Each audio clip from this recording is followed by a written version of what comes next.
ಇದು ಯಾರಿಗೂ ಗೊತ್ತಿರಲ್ಲ. ನಾನು ಒಂದಷ್ಟು ಬರಿತಿರ್ತೀನಿ. ಕವನಗಳೆಲ್ಲ ಬರಿತಾ ಇರ್ತೀನಿ. ಮತ್ತೆ ಓದ್ತಿರ್ತೀನಿ, ಪುಸ್ತಕಗಳನ್ನ ಓದೋದಾಗಿರ್ಬೋದು. ಮತ್ತೆ ಇನ್ನೊಂದು ದೊಡ್ಡ ಹವ್ಯಾಸ ಅಂದರೆ ಮ್ಯೂಸಿಕ್ ಕೇಳೋದು. Huge music lover. ಅಂದರೆ ಹೆಂಗೆ ಅಂತ ಅಂದರೆ, ನನಗೆ ತುಂಬ ಬೇಜಾರಾಯಿತು ಅಂತ ಅಂದ್ರೂ ಎಷ್ಟೋ ಸಮಾಧಾನ ನನಗೆ ಹಾಡುಗಳಿಂದ ಸಿಗುತ್ತೆ.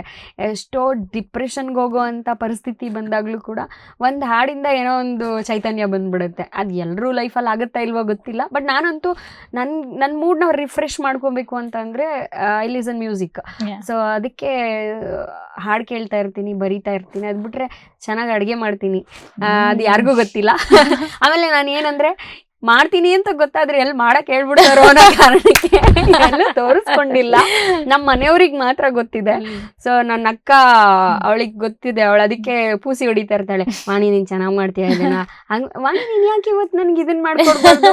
ಅವಳು ಪ್ರೆಗ್ನೆಂಟ್ ಆಗಿದ್ಲು ರೀಸೆಂಟ್ ಆಗಿ, ಇವಾಗ ಡೆಲಿವರಿ ಆಗಿದೆ. ಅವಳು ಪ್ರೆಗ್ನೆಂಟ್ ಆಗಿದ್ದ ಟೈಮಲ್ಲೆಲ್ಲ, ವಾಣಿ ನನಗೆ ಈ ಬಯಕೆ ಆಗ್ತಿದೆ, ನೀನು ಯಾಕೆ ಅದನ್ನ ಮಾಡ್ಕೊಡ್ಬಾರ್ದು ಅಂತ ಹೇಳಿ ಅಡುಗೆ ಮಾಡಿಸೋಳು. ಸೊ ಅಡುಗೆ ಒಂದು ಮಾಡ್ತಿರ್ತೀನಿ, ಅದರಲ್ಲೂ ಎಸ್ಪೆಷಲಿ ನಾನ್ ವೆಜ್ ಸ್ವಲ್ಪ ಚೆನ್ನಾಗಿ ಮಾಡ್ತಿರ್ತೀನಿ.